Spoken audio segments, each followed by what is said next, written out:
Learning big bluffs will likely be negative EV at first. Hard concepts such as dock betting, check raise bluffing turns, overbetting, making very large bluffs, etc. will likely be negative EV at first. You have to learn how to do them effectively, and when you start doing it, you'll likely make some big mistakes. While you should be as prepared as possible before you begin, there's no way around it. It's likely going to be negative EV as you learn new concepts. You find yourself in new, tougher spots you're unfamiliar with.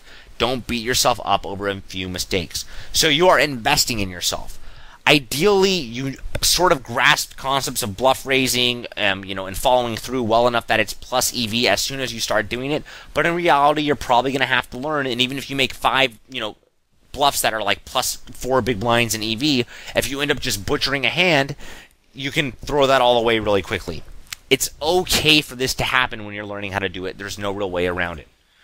Mark your big bluffs and do not be results-oriented. It's so easy to run good or bad in a few bluffs, and most of the time, bluffs are supposed to fail.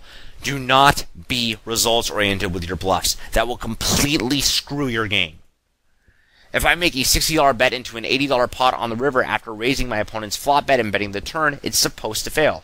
These are 100 no-limit stack sizes, and you see this sizing on the river all the time. When you make that bluff, you lose you're going to end up losing 2.5 times more money for the hand if you make this bluff and fail than you will if you just check fold. But if it's a profitable bluff, you still need to be willing to make it, even though you might end up losing a stack. Yep, there goes one stack, and all because you wanted to win that $12 on the flop.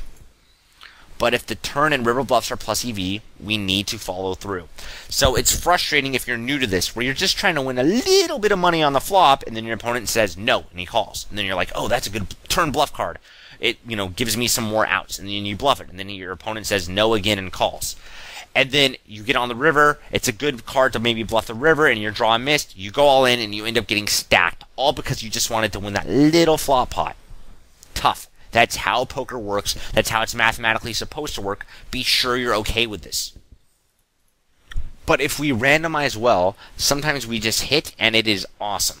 I've been berated many times in chat from runnering and, the nuts when I bluff randomized well. It's pretty funny, and you win a stack. So awesome feeling, which you'll get if you start bluff raising a decent amount.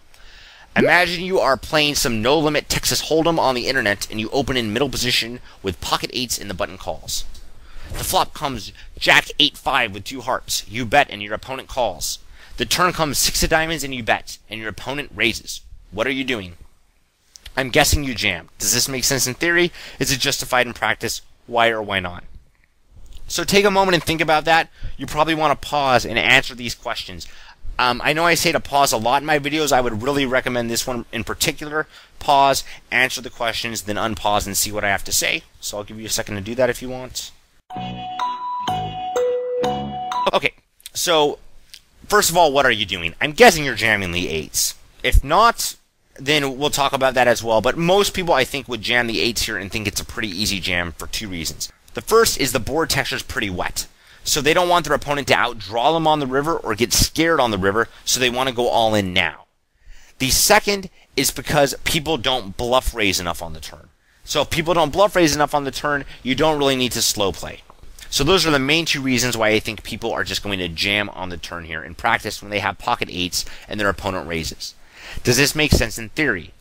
Now this one's a little bit more complex because this is a very wet board texture, so giving your opponent free cards by calling, free cards relative to after he's already raised, that is pretty risky.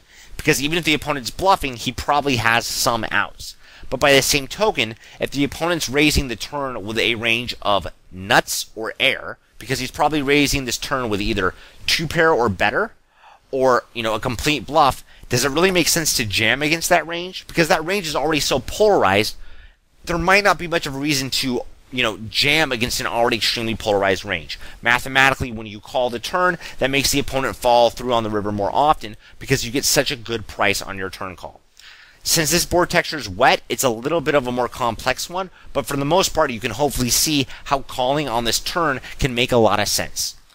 In practice, though, your opponent's probably not bluff raising the turn, and your opponent probably doesn't have enough 7-9s where it's, you need to worry about being behind here.